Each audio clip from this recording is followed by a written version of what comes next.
The current manner in which activism is done does not aid in conservation efforts, but in fact impedes development of sustainable systems.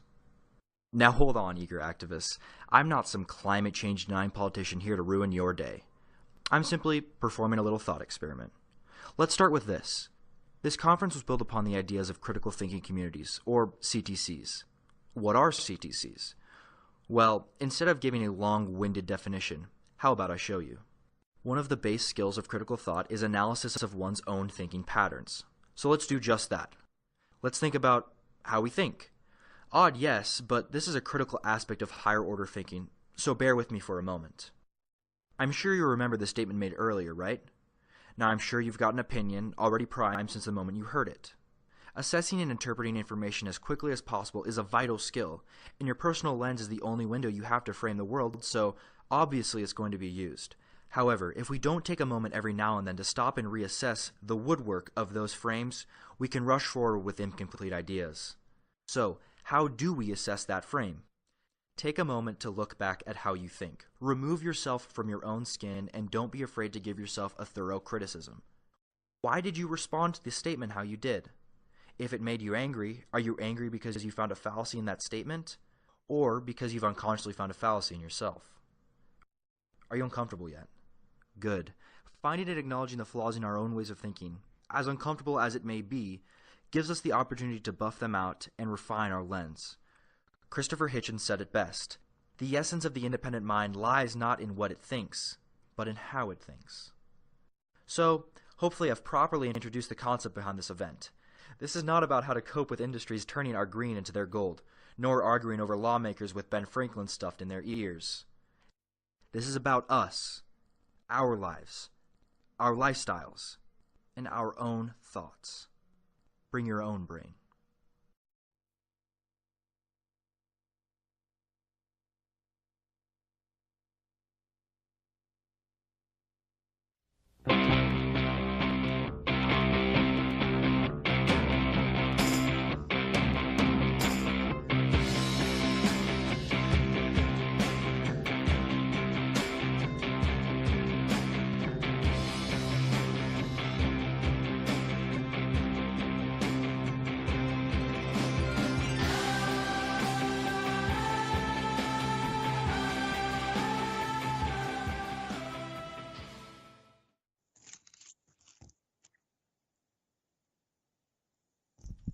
A Bring Your Own Brain, a symposium to free us from climate chaos. My name's Everett, and we're going to get started here in a couple minutes.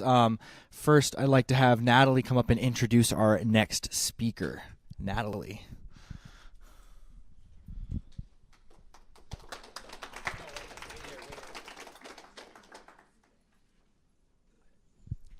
Okay, excellent. Thank you, everyone. So today we have Derrick Jensen with us. Derrick Jensen has a Bachelor's of Science in Mineral Engineering from Colorado School of Mines and a Master's of Fine Arts from Eastern Washington University. Derrick has been called the poet-philosopher of the ecological movement and has written numerous books including Endgame, Culture of Make-Believe, and The Myth of Human Supremacy. Derrick taught creative writing at both Eastern Washington University and Pelican Bay State Prison. Prepare yourselves. Derrick Jensen is an ecofeminist. He argues against human supremacy and civilization itself, and he is a fierce advocate of indigenous communities. Derrick is one of the founders of the movement Deep Green Resistance, an organization dedicated to stopping industrial civilization by disrupting the process through which the rich take from the poor and the earth is destroyed. Deep Green Resistance is a nonviolent direct action organization, and they argue that there must be solidarity between all parts of the resistance. Non-Indigenous members of Deep Green Resistance remember that we are living on stolen land in the midst of ongoing genocide. The task of the non-Indigenous is to build solidarity with Indigenous people in defending the land, preserving traditional cultures, and protecting sacred ceremonies from exploitation. And I just want to add that I would really like to thank Derrick Jensen for my presence here and in Montana. I found out about Derrick Jensen through a grassroots organization called Buffalo Field Campaign, which he supports, and he is an inspiration for the media coordinator who basically runs the entire organization. So thank you so much, Derrick, because without you, I don't know how we'd be saving any buffalo. So thank you. And without further ado, Derrick Jensen. Oh, and Derrick, the first thing we want to do is introduce you to the students, if that's all right. Great. That sounds perfect.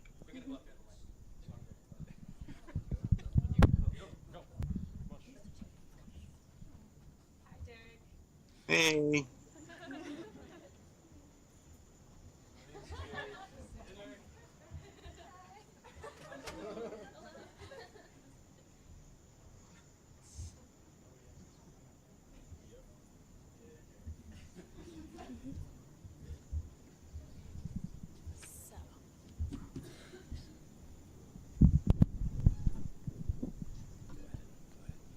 Okay, so thank you so much for joining us today. We've got a lot of questions for you. The first of which, well, actually, before we begin, is there anything in particular you'd like to share with us? No, let's just dive into questions. Okay. So our first question is, why is it that you focus so much attention on Indigenous perspectives, and what does the Indigenous worldview bring to the table that's missing from the rest of the climate movement? Well, it's a great question, and I want to be really clear that I am not Indigenous, and I don't really represent Indigenous worldviews.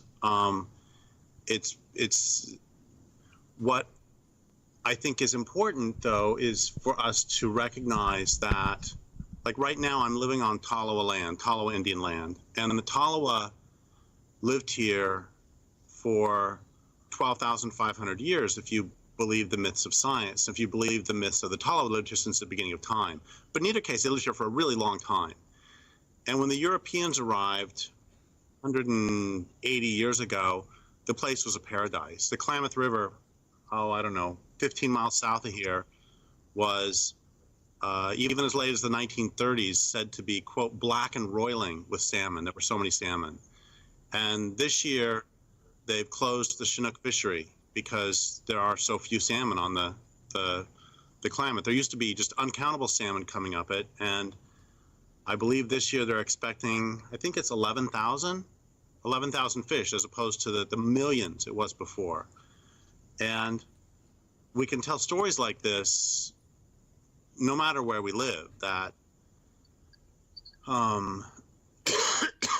excuse me, when the Europeans first arrived on this continent, the stories by the early European explorers are absolutely extraordinary. I'd really recommend, if people can, to find a book called Sea of Slaughter by Farley Mowat, and it has lots of early European accounts of how just fecund this continent was.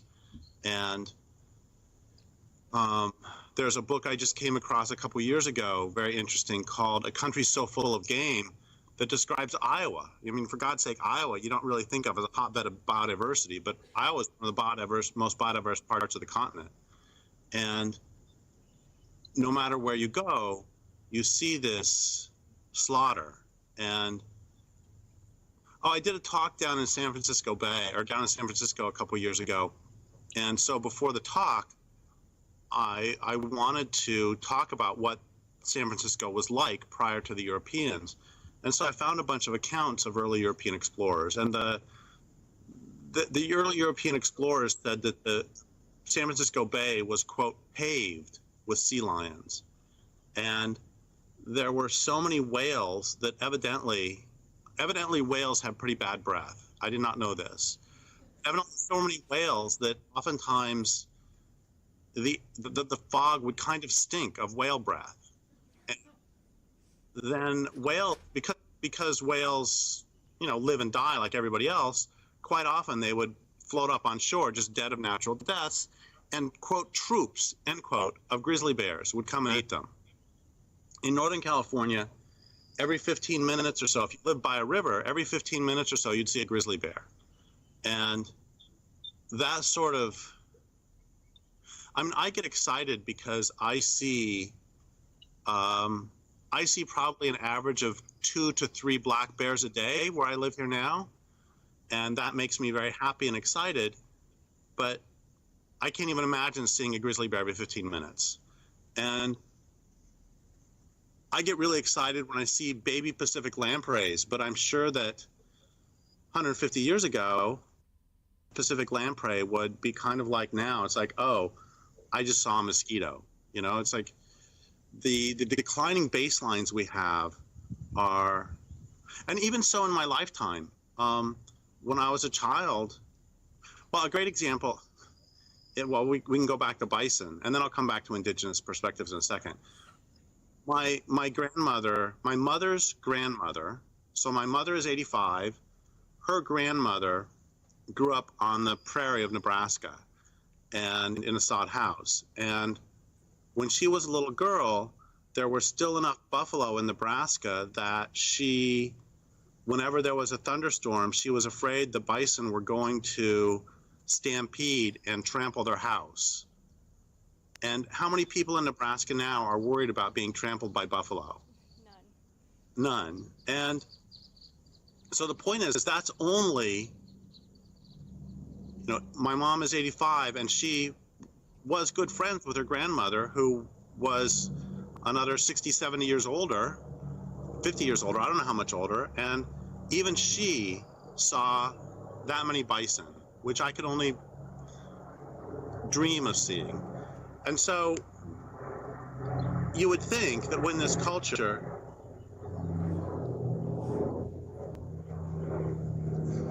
I paid them to do that right then.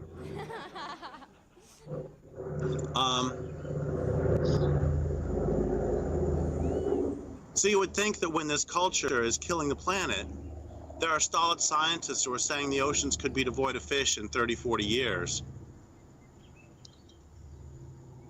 That we would ask ourselves, how is it that human beings lived in place without destroying it? And I guess one more thing I want to say about this is that so many indigenous people have said to me that the first and most important difference between Western and indigenous ways of perceiving the world is that Westerners generally perceiving the world as consisting of resources to be exploited, as opposed to other beings to enter into relationship with. And that's really important because how you perceive the world affects how you behave in the world. And if you perceive the world as consisting of resources to be exploited, then that's how you'll treat the world. And if you perceive these trees as having lives that are just as valuable to them as mine is to me and yours is to you, then you'll behave differently in the world, vastly differently. And so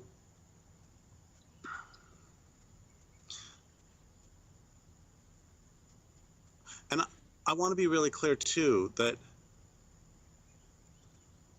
I don't perceive non-humans as having lives as valuable to them as mine is to me and yours is to you, simply because indigenous people did and do. I perceive them that way because that's how the world is. And if you start perceiving the world that way, it opens up. And you find yourself living in a vastly different world. And this, by the way, I want to say one more thing. This is one reason that I'm very much an anti-pornography activist as well, because if you perceive women as sexual objects to be used, that's how you'll treat them. And pornography is propaganda for that perspective. And this is true, once again, whether we're talking about salmon, or trees, or buffalo, or anyone, human or non-human, if we perceive them in terms of how can I use them, that's how we will treat them. Excellent. Thank you so much. And I really appreciate that. And I think your feminism is part of what really brought me to Montana and really convinced me the Buffalo Field campaign was a thing to do. It was definitely part of it. I want to ask you another question. from someone who says, based on my understanding of your vision, it seems like you embrace collapse and change in a way of life that will not support the lives of billions of people currently living. Do you accept a die-off of billions of people as part of the change that must happen? Every cell in my body wants for us to have a voluntary transformation to a sane and sustainable way of living. And basically every cell in my body also knows that ain't gonna happen. And I mean, yes, humans, okay, I have a doctor friend who says that the first step toward proper treatment is correct diagnosis. And one of the first things we have to do is to recognize that we have overshot carrying capacity. And carrying capacity is the number of beings who can live in a certain place in a certain way forever without harming the place. And overshoot carrying capacity, but when you do that, you do so by harming the land and permanently reducing carrying capacity. So you can have 100 deer live on a certain island forever if the carrying capacity is 100 deer, and that will be fine. But if you have 1,000 deer there, they're going to eat too much, poop too much, walk too much, and wreck everything with their hooves, and they will permanently lower the capacity of that island to support deer. This is true no matter who we're talking about. And humans have grossly exceeded carrying capacity. Once again, the Tolowa lived here for 12,500 years, and by any reasonable measure, that is living sustainably. You know, if you can live someplace for 12,000 years, let's see, how many generations is that? If we count, let's count 20 years as a generation, so 5 generations in 100 years. 1,000 years would then be, I said 5 generations in 100, so it's 50. So 10,000 years would be 50 times 10 is 500. So that's 500 generations at least. That's a long time. And one of the ways they did that is by not overpopulating. There have been, and I want to be clear when I say overpopulating, I also mean overconsuming. That when we talk about population is not the primary problem. Yes, there's too many people for the planet, but when we talk about overpopulation, honestly, the first thing I think of is a small brown baby with a big belly from being malnourished. But that's not the real problem. The real problem is overconsumption. I'm not saying there's not too many people, because there are. But who causes more damage? Somebody from a small child from Mexico, or somebody from the United States, or actually Canada. Canada, they use more resources per capita than we do in the US, so it's their problem. It's their anyway, but the real problem is beyond both of those. The real problem is a refusal to acknowledge limits on human behavior, and an unwillingness to accept that there are any limits that can be imposed by the real world onto our behavior. So having said all this, and yes, I'm going to eventually come around to the question. Having said all this, I also want to say that I could solve overpopulation just like that. More than half the children who are born in the world right now, human children who are born in the world right now, are not actively wanted. They are.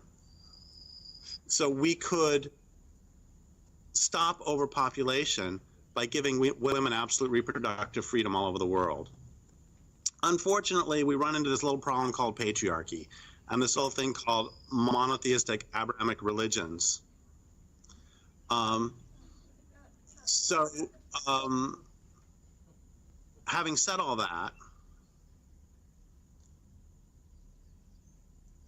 another problem that we run into, capitalism requires growth. It's a pyramid scheme. And so it's very interesting to watch the press and the states around population issues, that when it comes to non-industrialized nations, they're all excited that there's too many people on the planet. But when it comes to Japan or Russia, and the population is actually starting to go down, then they freak out and do things like have sex holidays, where they give people a day off work to go home and have sex and hopefully have a child. And So capitalism really requires an ever-increasing base. So not only do we have to deal with the Abrahamic religions, we also have to deal with the capitalist religion. But having said all this again, the recognizing that there are more humans than the planet can support doesn't mean I want for 7 billion humans to go down in flames tomorrow.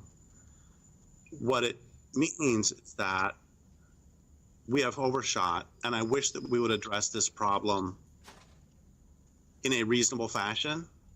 And if we don't, we can't really complain when the earth does it for us. And one last thing about that, which is, it used to be said quite often that simply because I talk about population, that people would go, gosh, Derrick, that must mean you don't like babies. Well, actually, I don't really like babies, but leave that aside.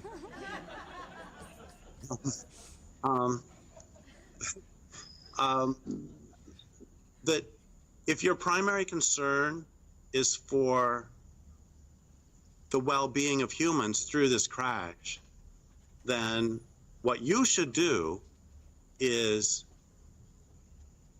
work to localize food systems, because the system's going to crash. It's not sustainable. And whether it crashes because people intentionally bring it down, or whether it crashes because of excesses of capitalism, whether it crashes because of peak oil or ecological collapse, it will go down. And so if your concern is for how humans do during that, the time to prepare for that is now.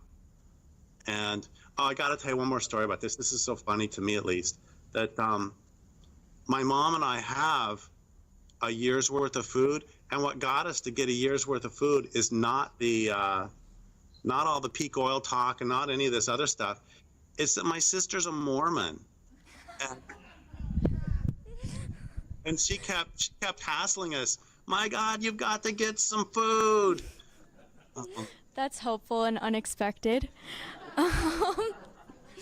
So I want to ask you one more question, and then I'm going to go ahead and hand it over to someone else. Great. But so the last question coming from me for now is, can you go ahead and tell us a little bit about your definition of civilization and what you don't like about it? Yeah, if you look in the dictionary, civilization is defined as like the most advanced and best way to live. And like, that's a little bit narcissistic. And you know, by the way, writers are the best ways to be, and Derrick is the best way to be too. So I'll got it.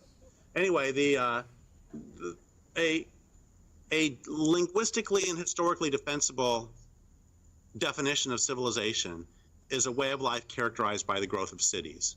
That's how it worked out in the start. And the word civilization comes from the root civitatis, which means state or city. And that's nice, Derrick, but what's a city? So a city I've defined as people living in numbers large enough to require the importation of resources. And this is really important because two things happen when you require the importation of resources. One is that your way of life can never be sustainable.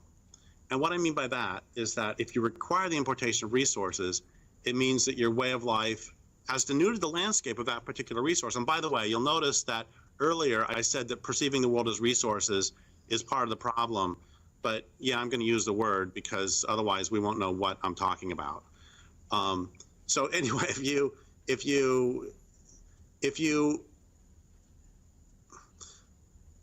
the Tolowa, once again, I want to be really clear. I'm not saying they were perfect, but what I'm saying is they didn't require the importation of resources. They ate the salmon who were here, and they ate as many salmon as they could without harming the land itself, just like the bears do, just like the eagles do, just like everybody else.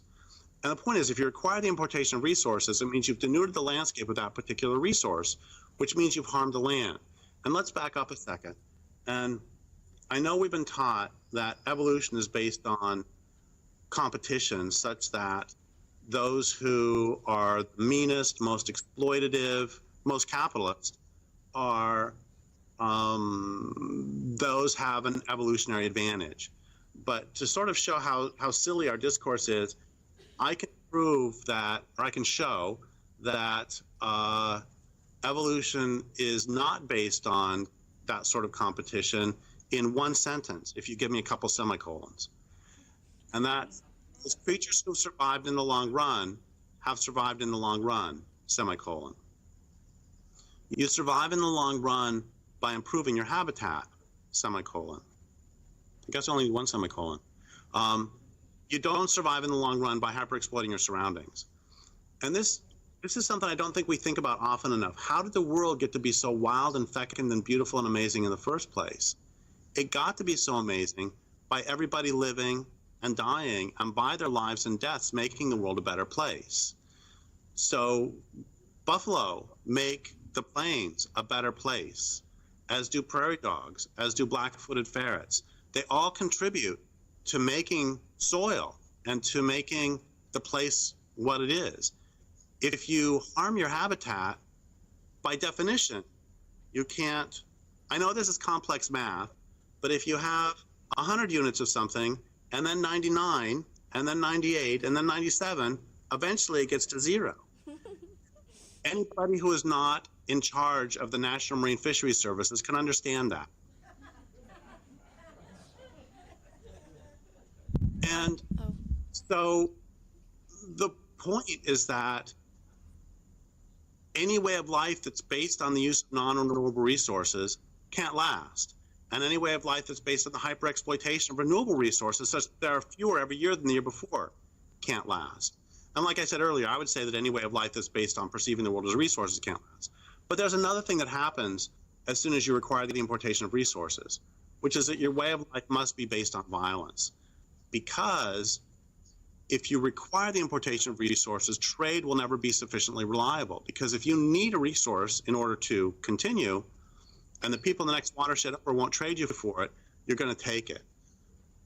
So we can all become junior bodhisattvas, and as long as this culture still requires the importation of resources, it will still require the importation of resources. I'm a big believer in the idea that material conditions of society are more important than how we feel about them. So if you require the importation of oil in order to maintain your way of living, we can all be exporting democracy all over the world, and we can also be exporting peace and love and kindness and the American way all over the world, but it still doesn't alter the fact that you're stealing oil.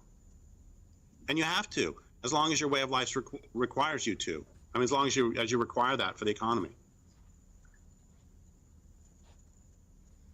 Well, that's encouraging. Derrick, my name is Jay Bostrom, and I'm just really thankful that you were willing to participate with us, and thankful that Natalie stayed so dedicated to getting you to participate. So first of all, thank you very much, and also on behalf of the students that have put this event together, just would like to thank you. One thing I guess that's really crucial to this, go ahead. I want to respond to that first, which is that I just want to say that I'm blown away, both by Natalie and by the students, that putting this on is extraordinary. Honestly, and this is kind of a joke, but it's also true, that when I was in high school, I was trying to figure out if Canadian bacon really goes with pineapple. The fact that you're working on these issues, I mean, honestly, in high school, I was playing basketball in Dungeons and Dragons, and that's about it. So the fact that you're way the hell ahead of where I was is what I'm trying to say. You're way ahead of where I was. So you're much smarter than I was at your age. So I think I just want to say that off the top. Right on, and I agree, because that's what I always tell the students about what I was concerned about in high school, which was pretty silly.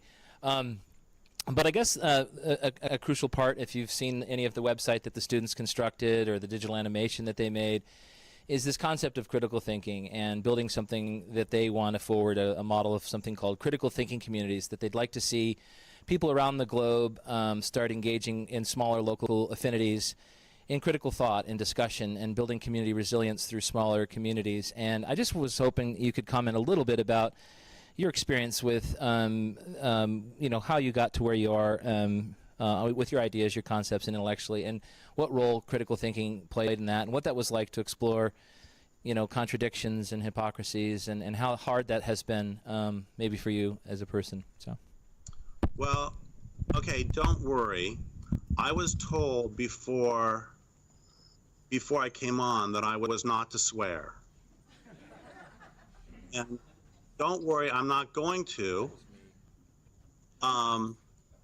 But I am really, insert any number of swear words, impressed that I think that people ask me what they should do all the time. And if somebody does ask me, I can give my long answer to that. But the short answer is that I can't tell you what to do, but what we desperately need is critical thinking. And that is I hate when this term's misused, but I'm going to misuse it here. It's an endangered species, and critically endangered. And so I think that that's absolutely, swear word, brilliant.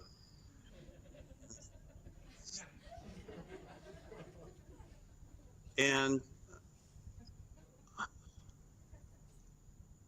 you know, it's like a friend of mine says that a lot of environmentalists begin by wanting to protect a specific piece of ground, and they end up questioning the foundations of Western civilization. And that's because they'll start by asking the question, why is this land being destroyed? And the answer is usually to make money.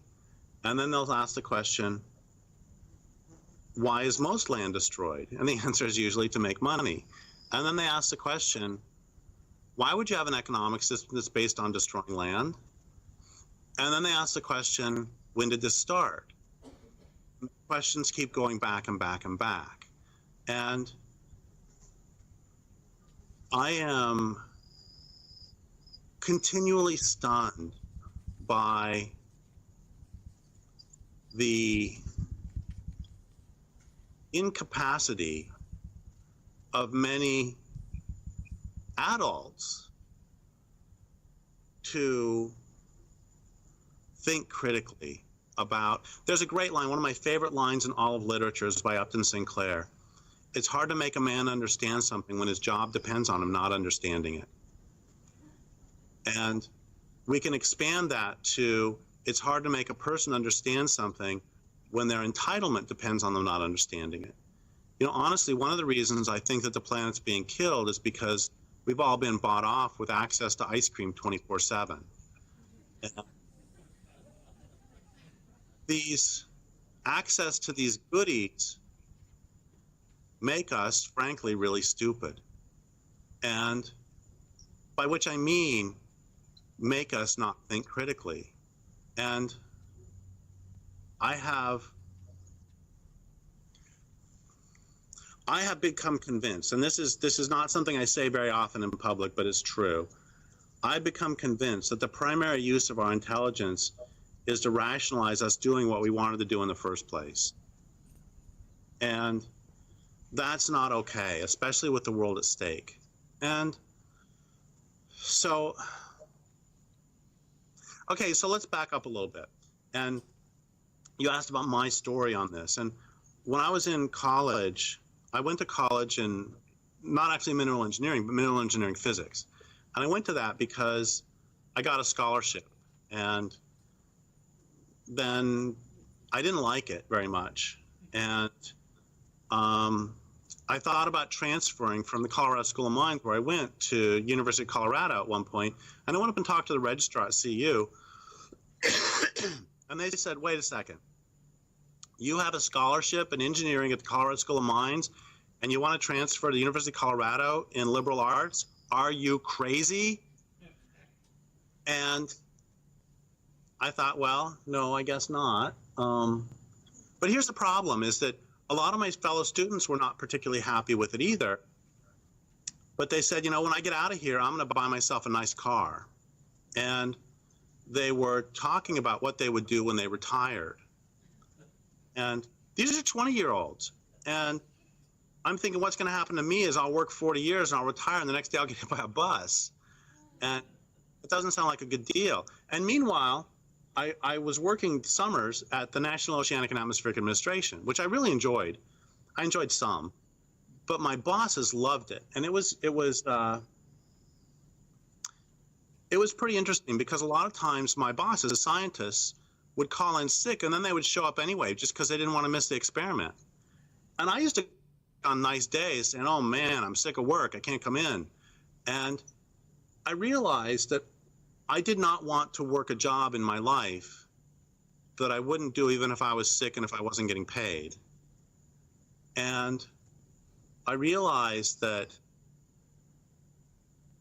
selling fingers, that selling hours is just like selling fingers. You only have so many, and when they're gone for good.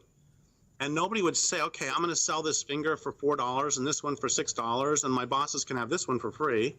I didn't, it struck me as really weird that I started asking the question, who's in charge, when I was in college, because it struck me, I had this habit of asking people if they like their jobs. If I got in a bus, I would ask the bus driver, do you like your job? If I was in a restaurant, I'd ask the person there. If I was walking down the street and I started chatting with somebody, I'd say, do you like your job? It was a kind of weird obsession, but it led to a lot of great conversations. And about 90% said no. And here's the point. It made me ask, when 90% of people are spending the vast majority of their waking hours doing things they don't want to do, who's in charge? And everything rang out from there. Everything, you know, like I said earlier, a lot of environmentalists begin by wanting to protect a specific piece of ground. Mine started in many ways because I didn't want to work in physics. And I started to ask, why do we have a wage economy? How does that make sense?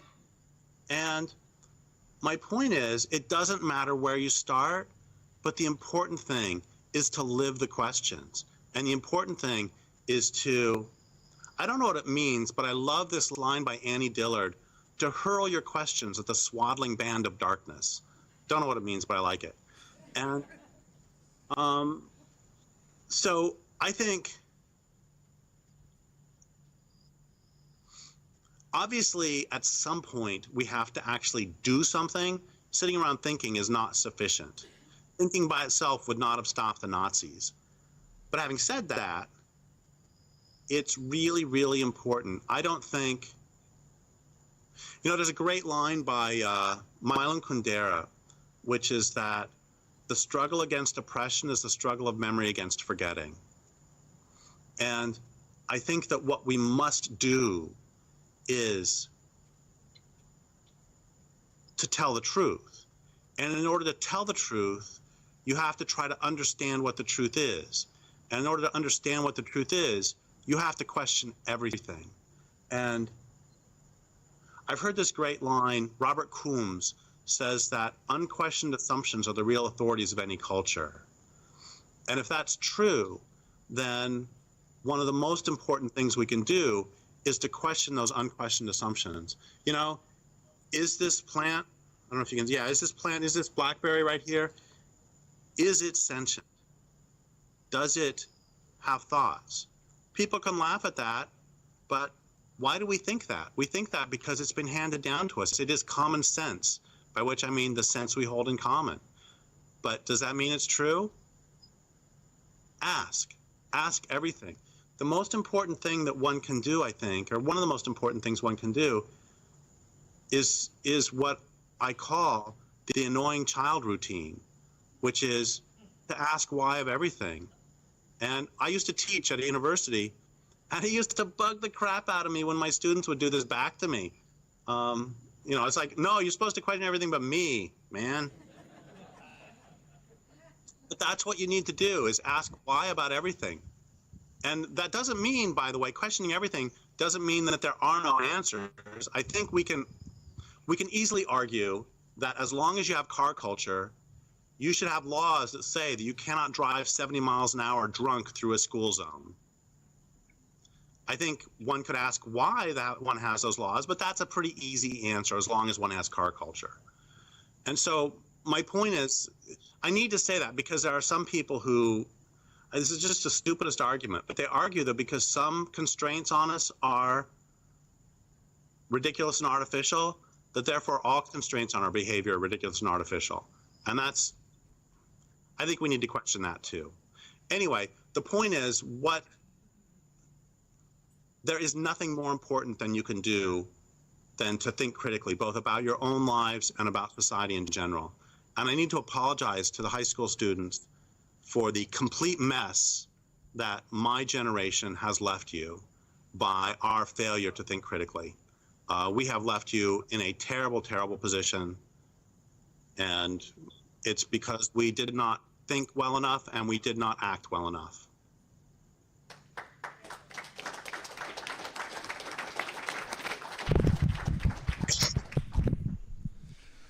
Thank you for joining us, Derrick. Your writing has meant a lot to me. My name is Will.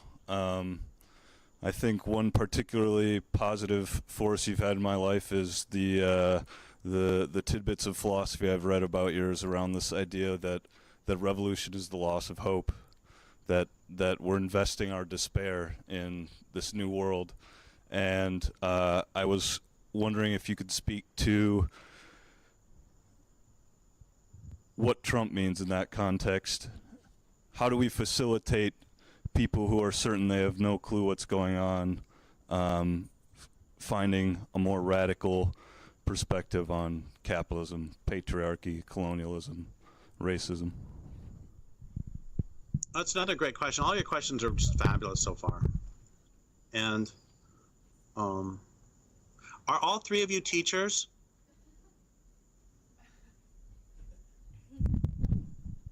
So yeah, so far you've talked with the mentors, and we've got questions from students here in a minute. One of the questions was from a student, but yeah. Because I'm not only impressed with the students, but I'm also at this point I'm not one of those people, I don't really have the envy gene. I don't feel envious of people very often, but I wish I would have had teachers like this in high school. I'm just saying. Thank you.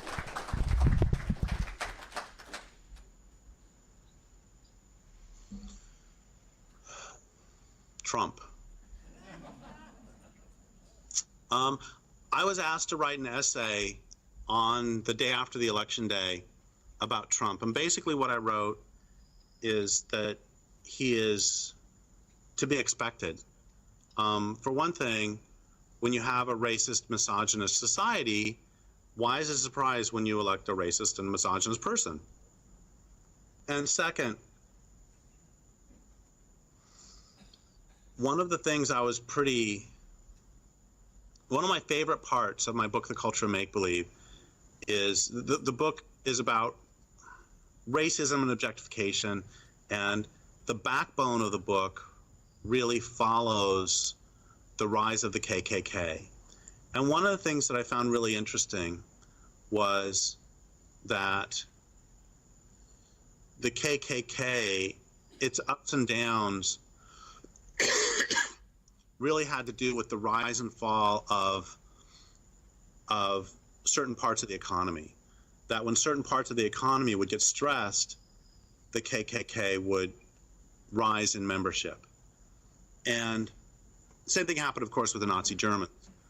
And one of the things that's going on with that is that when people have their entitlement threatened, or when people have their way of life threatened, or when people have their lives, what they perceive as their lives threatened, then it can be really easy to lash out at others of the same class or lower class, economic class, rather than at the capitalists. And a great example of this is a really interesting book called How the Irish Became White by Noel Ignacio. And what he talks about in there is how the Irish, when they came to the United States, they in many ways had a choice. They could either, as collectively, they could either have working class solidarity with the free blacks, or they could attempt to become white, which means enter the superior class. And one of the ways that ended up happening, I thought about this a lot when I was writing the book, and one of the ways that was really happening was that, let's say you're an Irish man, and your family came over with you, and 2 of your children died on the trip, and another child is dead since you got here, and you have another child who is starving right now, and you need a job. And given that capitalism sets workers against each other, it can be really easy to think, screw working class solidarity, I'm going to take any advantage I can over the free African Americans, and I will, in fact, if they will work for cheaper than I work, then that makes me really angry. And we see this in wave after wave of immigrants, how the people who are here now are rightly upset because the new people are more desperate and they will work for less. And my point in bringing all this up is that we are in late stage capitalism, late stage empire. And when you have late stage empire, there are things that are predictable. And one of the things that's predictable is that members who used to be in the middle class are going to search for sources for their declining standard of life. And as they're searching for sources,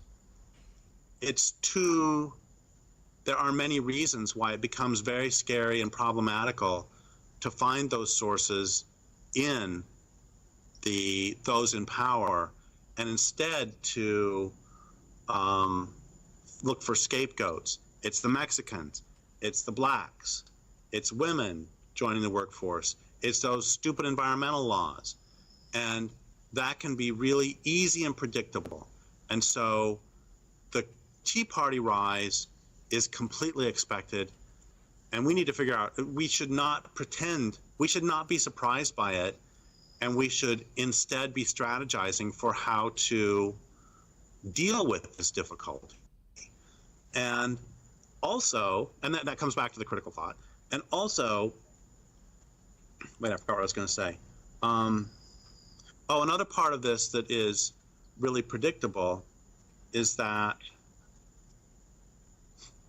okay, I am 56, and during my entire life, during my entire adult life, my entire voting life, the entire argument that has been used by the Democrats to get people to vote for them is vote for us because at least we're not Republicans. And that strategy worked on me when I was 23.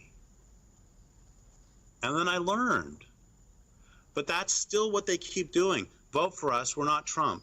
Vote for us, we're not Mitt Romney. Vote for us, we're not whoever it was before that. Vote for us, we're not George Bush, for crying out loud. And the problem is that the Republicans have a pretty easy game in that they can openly support the corporate state with just barest lip service to anything else. And the Democrats actually have a much more difficult job, which is to, as Bill Clinton said, feel our pain as they enact the will of corporations. And that's one of the ways that my generation has failed, is we've left you with a system that is basically, the way I look at Democrats and Republicans is the Republicans are the bad cops and the Democrats are the good cops. And that doesn't alter the fact that neither one has our interest at heart. And that's something we really need to understand and deal with. So what do I think about Trump? I think, I was really, when I first started, I became an activist in my late 20s. And George Bush the First was the president. And I remember getting all outraged because George Bush the First said that he was going to gut the Endangered Species Act. And it's like, we can't let that happen. And then Bill Clinton got elected. And what Bill Clinton did is defund certain parts of the Endangered Species Act and work administratively to gut it. Well, once again, feeling our pain. And so we have to recognize, I think we have to recognize that the government is a government of occupation that is aiming toward doing what governments of occupation do, which is to facilitate resource extraction and exploitation of communities. The job of the government here, when I was doing a lot of talks, I would ask people, do you believe the government takes better care of corporations or human beings? Nobody ever said human beings, not a single person. What does that mean when the government our government, when the government, it's not our government, I'll tell a story about that in a second, when the government takes better care of corporations, that's really messed up and we need to stop it. And the story I was going to tell about that, the two stories. One of them is, so a friend of mine called me up, this is years ago, a friend of mine called me up and said, how much longer do you think we're going to be in Iraq? And I said, we're in Iraq? I thought we were in Northern California. My friend said, no, how much longer do you think our troops are going to be in Iraq? And I said, I got troops? Holy crap, I didn't know that. Will they do what I tell them? She's like, yeah, this is why I only call you once every 6 weeks. And then just like a year ago, I was talking to my mom, and we were watching the news, and they were talking about U.S. torture. And my mom said, this is just terrible.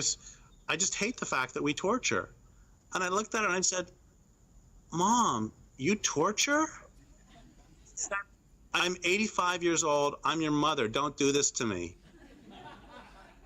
But the point is, that's one of the things that we have to do, is to separate ourselves from them and recognize they're not ours. You know, if space aliens came down from outer space and they were changing the climate and they were deforesting the planet and they were killing the buffalo and they're killing the prairie dogs and they're putting dioxins in every mother's breast milk and flame retardants in polar bear fat, I think we would know what to do. I don't think we would dilly-dally around with, gosh, I wonder which of the space aliens we're going to elect in the next election. And I'm not saying, I want to be really clear, you know, our discourse is so silly in this culture. I want to be clear that no, I'm not following David Icke and saying that they're actually lizard people. I am not saying that. I'm saying that the government is not set up to serve us. That's all. And all of my American Indian friends say, yeah, what took you so long to figure this one out?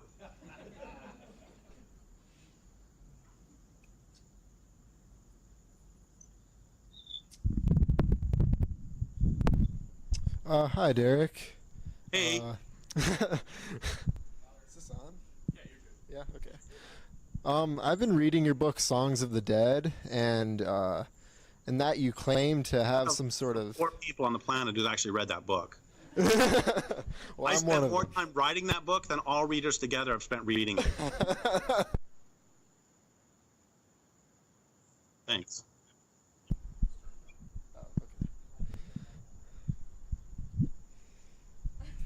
Okay, and in that you claim to have this sort of sixth sense in which you can tap into alternate realities, and you claim that... Yeah. It's a novel. It's a novel. Yeah, I know. That's what I was getting to. Getting to, right. But, you know, and you claim that animals might exist in those alternate realities that you claim to have seen. But my question is, to what extent... if any, is that part of it fictional, because it is a fictional story? And also, do you think our lack of ability to tap into these alternate realities, if they do exist, which they might not, do you think that affects the way we perceive the world and therefore how we exploit other species? Wait a second. Are you a high school student? Yeah. I don't believe you. He's actually a PhD in philosophy. He's 37. Yeah, I'm just hanging out here. Okay, so I think it's an incredibly important concept. And okay, the novel, one of the central points to the novel is that there is a character who, it gets confusing because I named him Derrick, which I don't. Anyway, there's a character in the novel who falls through time by which I mean that he could be sitting right here and all of a sudden he will see it as it was 100 years ago, or he will see it as it is 50 from now, or as it was 10 minutes ago. And one of the reasons I came up with that conceit is that I was living in Spokane at the time, and there was a serial killer who was dumping the bodies of women into a valley called Hangman Valley. And the valley was called Hangman Valley because when the whites were conquering the Indians, he was dumping the bodies on a golf course there in Hangman Valley. And it was called Hangman Valley because when the whites were conquering the Indians, at one point the white colonel called the Indian leader in under a flag of truce and then hanged him. And so I was thinking about this and thinking, my God, we have everything that's wrong with this culture in this one place. Oh, and the stream used to be salmon bearing and it isn't any longer. So we have misogyny with the serial killer. We have genocide with the Hangman Valley. We have the stream that used to be full of salmon and it isn't any longer. So we have ecocide. And then, of course, we also have golf.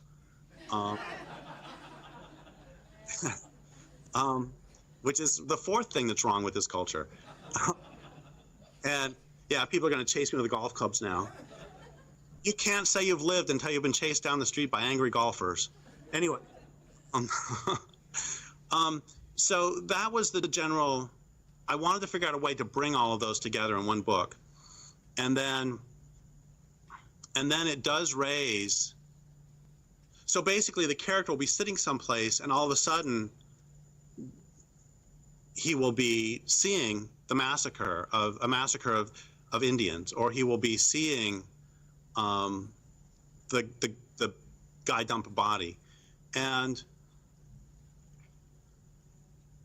the ideas of those alternate of there being more than just the physical material reality was important enough that I ended up exploring that also in a nonfiction book called Dreams, basically asking, where do dreams come from? I mean, when I'm very clear in my own mind that I don't write my books. A muse gives them to me, and I edit them. And also, dreams come from some being I call the dream giver. And I don't know, I wanted to really explore that in a couple books. And so I explored it in a fiction book and I explored it in a nonfiction book, asking the question, is there something? It's like, here's something that happens to me, not infrequently, that there'll be this thing I call leakage in dreams, where I can have a dream that I can understand all of it except for one part, and it ends up that the part I didn't understand was somebody else's experience. And a great example of this is I had a dream. This happens to me fairly often. I had a dream one time where I understood everything in the dream, except at one point there was this blue car that drove by really fast, and I didn't understand it. It's like, so I started thinking, okay, blue car. My first car was a blue car. It was a Dodge Demon. Does this have to do with, what? I tried to think of everything, and nothing made any sense. And then later on that day, I'm talking to a friend of mine, and one of the first things a friend said is, "Oh my God, Derrick, yesterday I was almost run over by a blue car, or by a car." I said, "What color was it?" She said, "Blue." Like, oh, I got her dream. And that sort of thing happens often enough. I don't know. I can't say. Like, it's very clear to me that civilization is inherently unsustainable. That's just very clear. But then things like, where do dreams come from?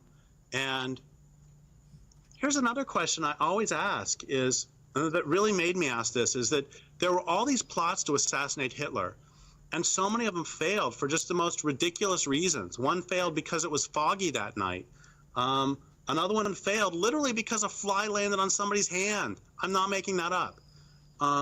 There were all these plots. It was like he's a Monty Python sketch or something where Hitler's just walking around and there's all these halberds falling right behind him and he's missing all of it. And it's the same when Christopher Columbus came to the Americas.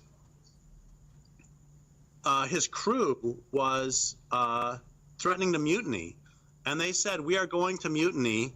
And he said, "Give me 2 more days," or however long. And they said, "Okay." And on the second night, the last night possible, they saw sand reflecting off the beach. So I wanted to ask, are there other forces at work? How has the dominant culture destroyed everybody? I mean, I know smallpox really helped. And I know that being willing to kill everything on the planet really helps. But why is it not already collapsed? And so I wanted to just explore that in there. And I don't have any answers. I don't know. I know that, I do know this, which I find really interesting, that civilizations arose in several places around the planet at the same time. In India, in the Near East, in China, and at least in some of those, at the same time, there arose a purely materialist perspective, which is that all there is this, and there's nothing else.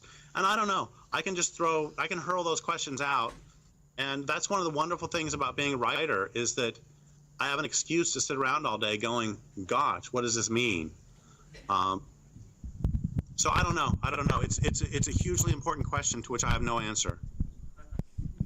Awesome. Thank you, Derrick. So we're noticing that we are getting close to what was going to be our endpoint, but we've got a few questions left, and I was wondering if you had any more time today. We've got a whole hour before our next presentation. Excuse me. I can go longer. I don't know if I can go a whole another hour, but I can certainly go longer, and your questions are great. Okay, awesome. And we'll respect that if you have to leave, you have to leave. But okay, thank you. Here's Kane. Hi, I'm Kane. So I just have one kind of, easy question for you. Could you go into depth with, I've heard your concept of how environmentalism and the environmentalist movement just kind of further perpetuates our culture of consumerist lifestyles. Could you go into a little more depth with that, of how environmentalism is actually perpetuating our culture? Thank you. Well, thanks again. Just fabulous questions that are I would not have been able to formulate at your age. And I want to be really clear that when I say that environmentalism these days has become something else, I am not meaning grassroots environmental groups. I'm not meaning the people who are fighting to defend this or that creature or this or that place.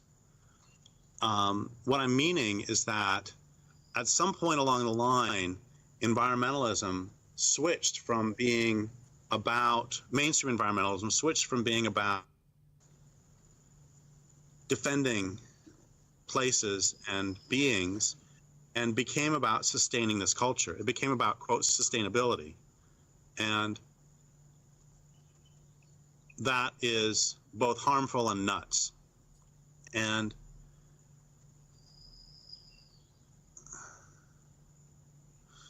this is, we hear a lot about how, okay, so here's a way to look at this, is that you get 1 million people marching around the world because of global warming, and if you ask these individuals, if you ask them individually why they're marching, they will probably say to save the planet. And if you ask them what are their demands are probably that they want subsidies for the solar and wind industries. That is an absolutely extraordinary coup. How did environmentalism become a lobbying arm of a sector of capitalist industry? That's horrifying. I can't imagine anti-war demonstrators.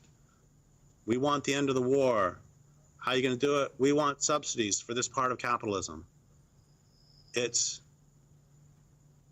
what wind and solar do. wind and solar industrial energy do is they facilitate, they are another energy source for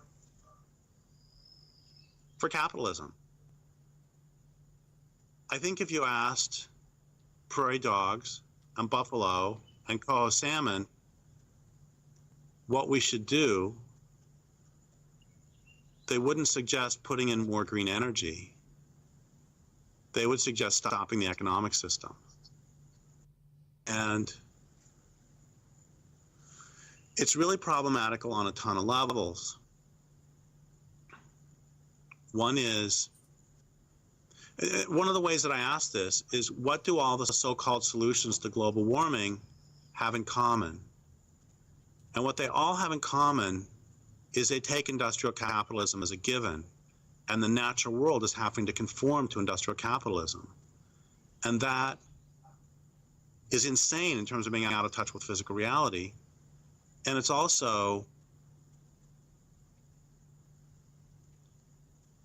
what I guess we would call solving for the wrong variable, because the independent variable must be the natural world, and the dependent variable must be the economic system.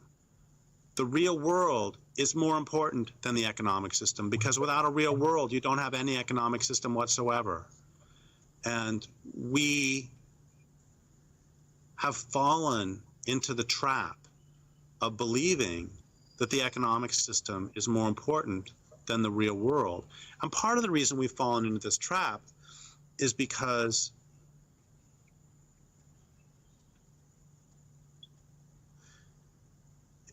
we have been made dependent upon the economic system. I mean, think about it. If your food comes from the grocery store and your water comes from the tap, you will defend to the death the system that brings those to you, because your life depends on it. If your water comes from a river and your food comes from a land base, you will defend to the death that, because your life depends on it.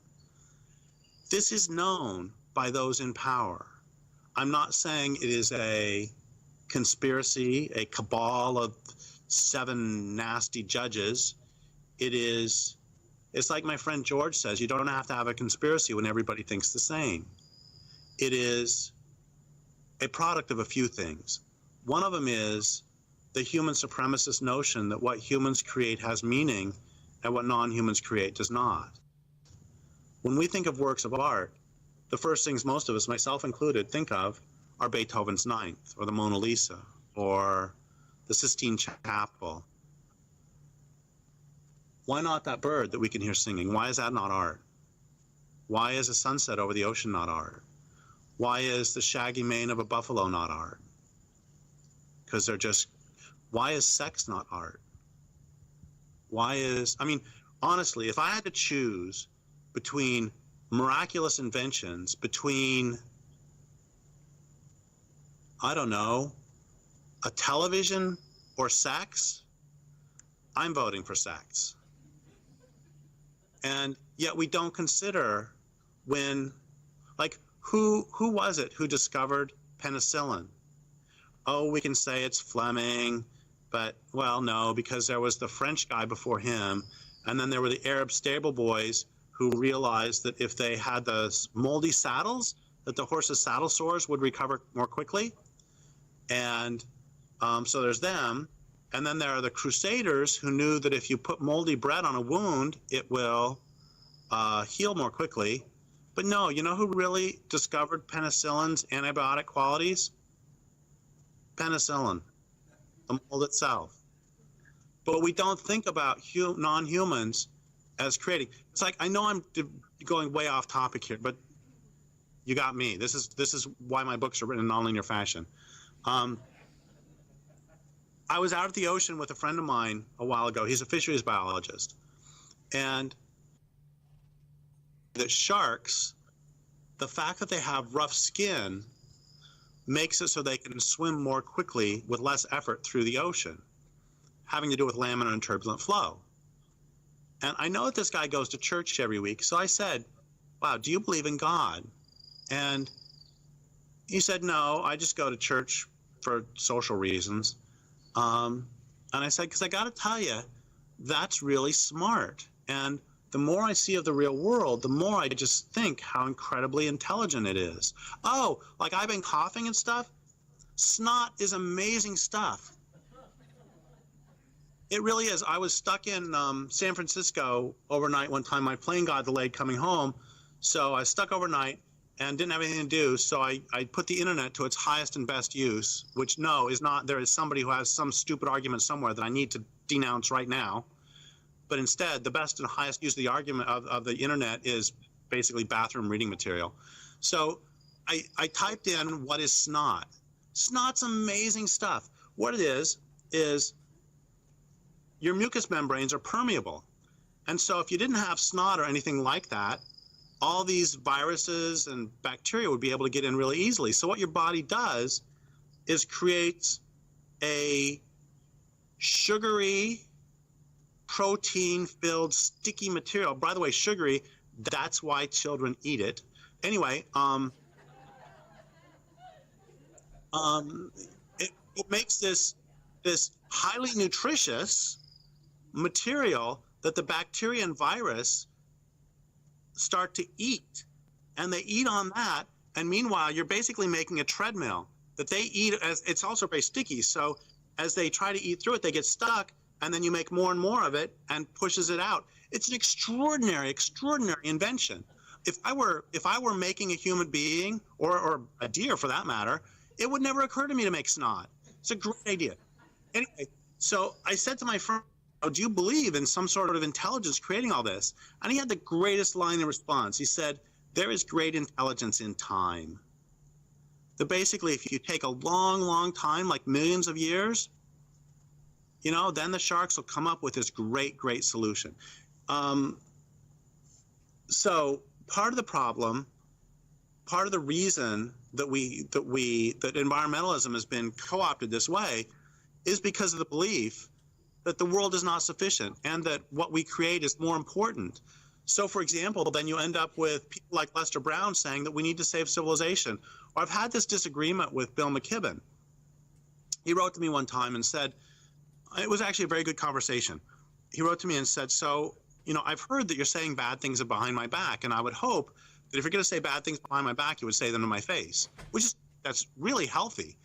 And I wrote back and said, no, I don't say bad things behind you about your back. I think no one has done more than you to raise awareness of global warming. But here's what I say about you, both in private and public, which is that I find it really troubling that you say explicitly that you're trying to save civilization and you don't say explicitly you're trying to save the real world. That's my problem. And we had a very brief conversation about that, which we then decided that what we need to do is just take a long walk together and discuss it in person, which I really agree with. But the point of this is that they're solving for the wrong variable. They're trying to save this culture rather than the planet. And that's one part of the problem. And I also said this is intentional. And one of the reasons I say this is because in the 1830s, there was this pro-slavery philosopher in the South wrote to his northern abolitionist buddy, capitalist buddy, saying that there are land ownership conditions in which it's in the capitalist's best interest to own slaves and land ownership conditions in which it's in the capitalist's best interest not to own the slaves. And it's really simple. If you have a lot of land and not many people, then people have access to land, which means they have access to food, clothing, and shelter, which means they have access to self-sufficiency, which means they're not going to go to work for you except at the point of a gun. You got to own them. On the other hand, if you got a lot of people and not much land, or if you can convince everybody that a few rich people own all the land, then they don't have access to land, which means they don't have access to food, clothing, and shelter, which means they don't have access to self-sufficiency, which means they have to go to work for you for whatever pittance you want. This is why the laws of apartheid were written. They were written because the natives of South Africa had self-sufficient communities, and nobody would work in a mine. Nobody wants to go work in a mine. So what they would do is they passed laws that said there were poll taxes, hut taxes, dog taxes, meaning that people had to pay tax, which means they now had to go into the wage economy. They did that explicitly to force them into the mines. My point is that capitalists understand that if we are dependent upon the system that they can say things like, gosh, we need to maintain the system even though it's killing the planet, and we have to go along. But here comes the critical thinking again, that we need to think our way through that, and we need to extricate ourselves from that. I want to say one more thing about that too, which is Kropotkin talked about how bread is an under-thought part of revolutions, that so many revolutions have foundered because of bread. And what he means by that is in 60 days you start to starve, which is again why it's so important.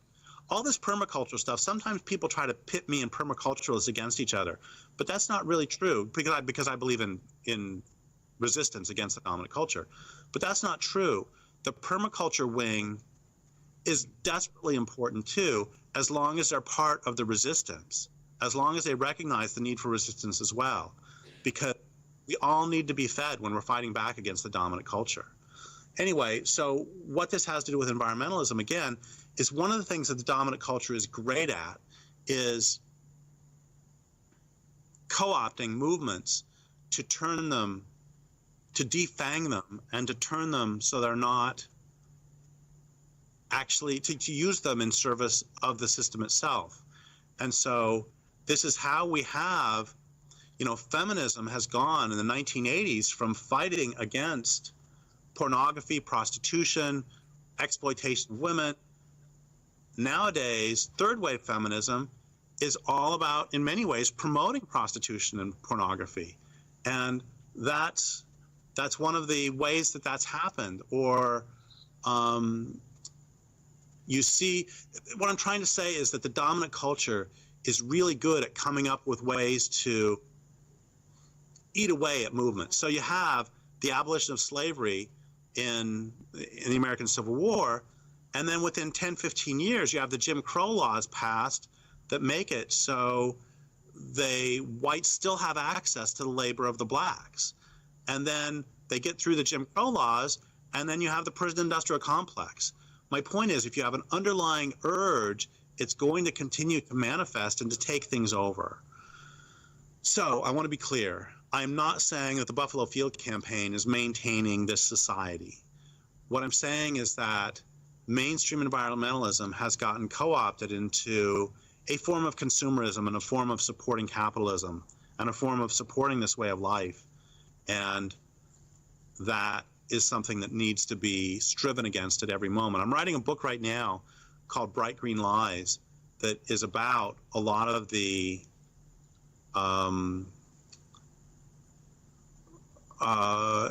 mistakes, if we're generous, that are told by the people who say that solar and wind, etc., can solve global warming. And the thing I always come back to is, what would salmon want? And what would prairie dogs want?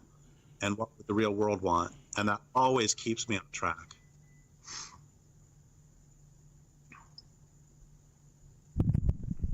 Thank you so much for that. These last couple of days I've asked multiple speakers, and so I apologize if I sound redundant, but I've asked them the question of reform versus revolution, and I just wanted to kind of get your perspective on that, because as a youth that has been faced with the system that you claim that your generation and the world, I guess, has put on our shoulders, do you think we have enough time to settle in and work within the system and reform, or are we forced into a revolution? I swear, y'all are a bunch of frauds. You are not high school students. This is like a big con. We're gonna have Derrick talk to high school students. Wink, wink. And also, I just got to say, use a baseball term, all your questions are right in my wheelhouse. This is so great. I love these questions. Reform versus revolution. This is the question I live for. All these questions I live for. And this one, I don't believe in the reform versus revolution dichotomy. And the reason I don't believe in that is because if we all wait for the great glorious revolution, there's not going to be anything left of the world. And simultaneously, if all we do is reform work, this culture is going to grind away until there's nothing left. So I'm sometimes pegged wrongly as the violence guy because I say sometimes it's okay to fight back. I mean, sometimes I wish I would have written a version of Endgame called Endgame for Pacifists, which is 1,000 blank pages and one page in the middle that says sometimes it's okay to fight back. That's all they get from that whole book. But the real point is that we need it all. We need education. We need people changing language. We need people fighting to defend. Like, I've got one of my heroes is a friend of mine in Colorado who is working prairie dog colony by prairie dog colony to try to stop communities from destroying them, from poisoning them, and if that doesn't work, to help relocate those prairie dogs. And she's a hero. The big distinction is not between those who want to bring it all down and those who don't. The big distinction is between those who do something and those who do nothing. So that's one of the great things about everything being so messed up, is no matter where you look, there's great work to be done. And, you know, I have a friend, we might get into this later, but I have a friend who used to run the battered women's program for the state of New York. And before that, she ran a battered women's shelter. Now she's a court advocate. And I would never say to her, gosh, you should stop doing what you're doing, pick up a gun or pick up explosives and go blow up a dam. I mean, she's doing fabulous work. And that doesn't alter the fact that salmon need for dams to be removed. And, you know, one of my heroes is Maud Gunn, who was an Irish playwright she was part of the Gaelic literature revival. By a show of hands, how many people have seen the movie The Wind That Shakes the Barley? 1, 2, 3, 4, 5. Okay, it's a great movie. And now that not many people have seen it, I can say it means whatever the hell I want and nobody will know any different. Anyway, no, it starts, it's about the Irish resistance to the British occupation. And one of the first, it starts with all of these Irish guys playing hurling, which is a Gaelic sport where they run around with sticks and hit each other with the sticks, basically. It's kind of like field hockey, I guess. Anyway, the point is that why did they start the movie with that? The reason they started the movie with that is because the Irish Republican Brotherhood, which is the predecessor of the IRA, the predecessor of the IRB, was, I think, something like the Gaelic Youth League, and they got together and played Gaelic sports. They broke their identity as English, and they made their identity as Irish. And likewise, there was the Gaelic literature revival. They revived the Gaelic language, and they said, we are not British subjects. We are Gaelic. We are our own people. And that was a necessary first step. Just like you have the Harlem Renaissance prior to the Civil Rights Movement, really, in the United States, that part of a revolution is absolutely necessary. And that doesn't mean that they're mutually exclusive. A lot of the people who were in the Gaelic, like Maud Gunn herself, she was arrested. She went on hunger strike. Her son became the quartermaster of the IRA. You know, all of these have to be integrated. Revolution and reform have to be integrated together. And one of the ways that I first understood this was when I was teaching at Pelican Bay State Prison, that a lot of my students said that the only things that were keeping them sane were our classes together. I taught creative writing. And so I knew that was helpful, but at the same time, I knew that every time I walked in there, I was participating in the biggest racist gulag on the planet. So the whole reform versus revolution dichotomy fell apart. I am so much in favor of people attempting to protect 5 acres here, 1 acre there, this species, that species. And at the same time, we have to recognize that the bigger goal is to stop this culture from killing everything. And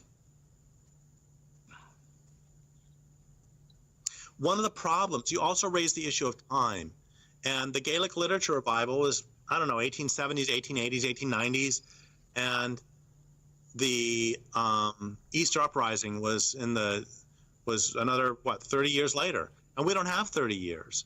And even the French resistance against the Germans took a couple years to really kick in. In 1940-41, there were French people arguing that the elegance of Parisian women would stop the German soldiers and cause them to stop their German way or their Nazi ways. And of course, it didn't take them long to figure out that didn't work. But it did take a while. You know, you have to work through. Another way to say all this, how many people in the room have heard of the salvage rider? One. Okay, so the salvage rider was pretty important to my political growth. That in the early 90s, people all over the country, activists all over the West, were stopping timber sale programs on the national forests by filing what are called timber sale appeals, which is they put out a document that says this timber sale will not cause any harm, will cause, quote, no significant impact to nature. And we then went through the documents and found the places they would be lying. We found places where they had not actually done studies on what this will do to goshawks or what this will do to bull trout, and how they violated the Endangered Species Act, the Clean Water Act, NEPA, NFMA. And we, by which I mean people all over the West, were able to shut down a lot of national forests. And the response, and we were saying that the forests are in a state of ecological collapse. And the response by the timber industry and the Forest Service was to say, yes, the forests are in a state of ecological collapse, which is why we need to cut them down right now. And I'm not making that up. That was their argument. And they put something forward called the salvage rider, and also did something called forest health, that basically said that any Forest Service timber sale that was put out in order to improve forest health, they said, would not be susceptible to environmental regulation. It's completely nuts. But this law passed.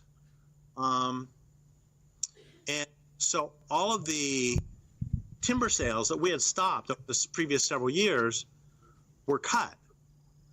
And what that taught me is whenever you figure out a way to use their rules to stop the destruction, they will change the rules. That does not mean we should not use their rules. We should use their rules, and we should use whatever else we can to protect. And long story short, we need it all, and we need it all now, we need it all fast, and we need to build organizations faster than organizations have ever been built to stop industrial civilization. I couldn't agree more, Derrick. So we are running a little short on time. I think we're all wishing right about now that we had another session with you later in the week. But before we go, I want to introduce you to someone, and then I think the class might have something to say, and the teacher might have something to say again, Jay. So this is my friend Joseph Grady. We just started a nonprofit, and he's the director of the local Indigenous Network Collective. So here you go. Thank you, and thank you, Derrick, for joining us from such a beautiful surrounding. The question, or actually really the thought that I have for our listeners and those in the classroom and yourself, Derrick, my question is, if you had ever put into your thought experiments or equations this notion, considering evolution, that the European colonists, before they landed on our shores, would you agree that both of our continents, both the European continent, the American continent, had co-evolved together? Not terribly differently. I think today the proof is that you and I speak the same language. We can adopt similar practices and so forth. We're intellectually equally as developed. That being stated, that up to the point of colonization, it seemed that things were working pretty well on this continent before that intervention. And so does that reality come into any of your discussions, and what draws the comparison between those differences? The evolution of the European continent through war commerce, years dating down from Greece and Rome into the northern territories, and then looking at the United States colonies where death was still not a widely practiced, culturally embraced outcome between societies. It did happen, but it wasn't sought after. I think that's the point that I want to put out there. So it's a great point. And was there actually a question in there? Has this entered into any of your discussion or any of your thought process or thought experiment along the way? Absolutely. And I mean, so actually, can you stay there for a second? Because I want to ask if I'm making sure I understand your question correctly. Okay, first, I completely agree that the different cultures could be considered to be equivalently advanced in their own ways. That the Tolowa had salmon welcoming songs and have salmon welcoming song. And I would consider those a form of technology that is advanced and is crucial. So are we in agreement so far? Absolutely. And then the way that this has really gone into my thinking is what went wrong with the Euro culture to make it develop along such malignant ends, so that its evolution was, and its development was to develop nuclear bombs instead of salmon welcoming songs. And so in that sense, yes, it has. If you mean another sense, then we have another discussion. No, bingo. And I think you nailed it right on the head. And is that something that we can use going forward to help flesh out our dialogue and our understanding of maybe what would be perhaps a more feasible model moving forward? Well, here's the problem that I see, which is that if you develop a way of life based on war of conquest, not the sorts of war that you might be more familiar discussing, you know, the wars that would happen between the Tolowa and the Yurok forever, you know, the conflicts, the feuds and squabbles and fights. And like an Anishinaabe woman said to me that they consider the Lakota their honored enemy. So those sorts of fights versus when we talk about war, let's talk about wars of conquest. And if a problem that I don't know how to solve, and I don't know if anybody has ever figured out how to solve, including Tecumseh, including any of the people who have resisted through violent or nonviolent means, is if you put all of your energy and resources and time and thinking into making better means to kill other people, you will have a competitive advantage over them in killing them. So if you cut down all your trees and turn them into war canoes, you will have a competitive advantage over somebody who doesn't when it comes to you trying to take their land. How do we stop that? Is the question that is at the core of everything I've ever asked. And it's a question I ask every moment of every day. And it's a question that I asked in dreams. It's like, how can we get help from those on other sides too? How do we, and I don't know the answer. And obviously nobody else has come up with it either because we haven't done it. Do you see what I'm trying to get at? Oh, absolutely. Yeah, and just to add to that, I think something that has been quite remarkable, at least in the last year, is that internationally, nationally, indigenous tribes from around the globe have announced peace between themselves for the first time, even dating back pre-colonial history, and that is actually goes back to a time immemorial, as we would like to say. And so that is in and of itself unprecedented moving forward. I think that unification is only serving as an example of people working for people, and it tends to challenge what of humility? What of your humility? That's how I challenge people when they talk about the environment and the concept of commerce over the well-being of the future of our children. Thank you so much. Thank you.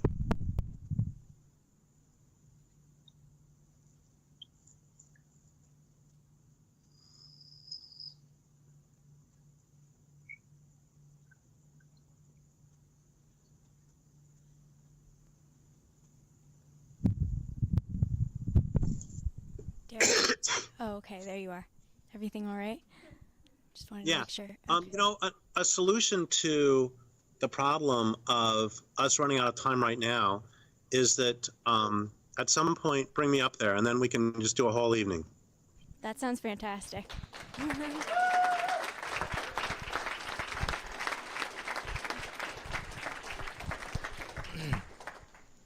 Derrick, on behalf of my students and the Freers from Climate Chaos group and the mentors that got involved and all of the Missoula community that came, I'd like to thank you.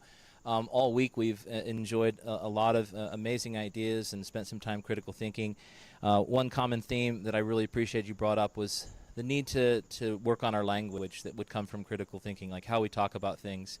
We heard it quite a bit yesterday, and I'm really happy that you touched on that. But again, I'd really like to thank you, and next year we'll do our best to get you here. I agree it's the best way to interact, and thank you for all you've done, and we'll continue to read your work. And the last thing I'd like to do is just ask you for one last kind of plea for help here. The students have done a good job with some of their outreach, but as far as trying to get some press around what they've done. So we'd like to ask you and among the other writers and intellectuals who have participated to try to get stuff out. Tomorrow George Monbiot is going to be speaking in the morning, and we'd like to see him write something in the Guardian about this interaction he's had with the youth here. And so we'd like to ask you if you get a chance to write something about this youth movement and this youth group here. So, well, I have an idea, which is this isn't as big as the Guardian by any means, but I have a radio program where I interview activists, and why don't I interview? I mean, I don't know how to do this because the group is, I don't know how we would do this as a whole group, but why don't I interview either some or all students or something as one of the shows?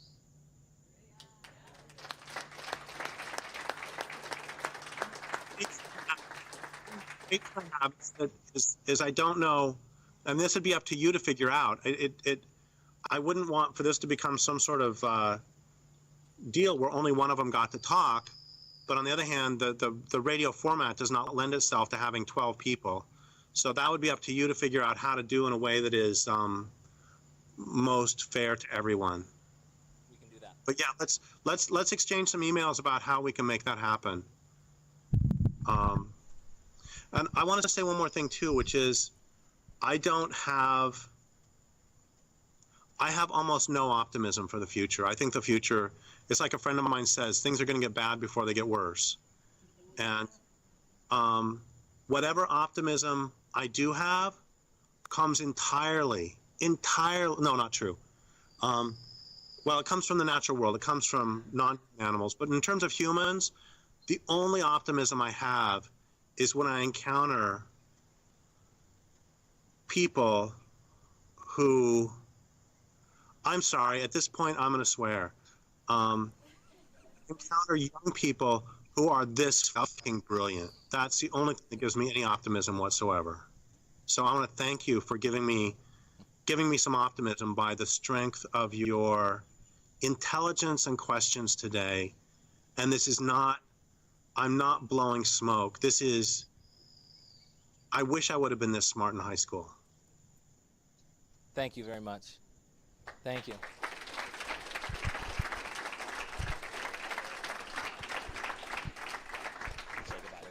Thank you, Derrick, so much for doing this with us. And I don't know what to say. My mind is blown, so I'll have to write you a long letter. Thank you so much. Well, sorry about swearing at the end. It's okay. I figured since you said it was live streamed, it's like, what are they going to do? Cut off the last 5 seconds? I don't know. Thank you so much. I have to. What? Anyway, really brilliant. Brilliant. Thank you. Thanks. Have a great day. You as well. Bye.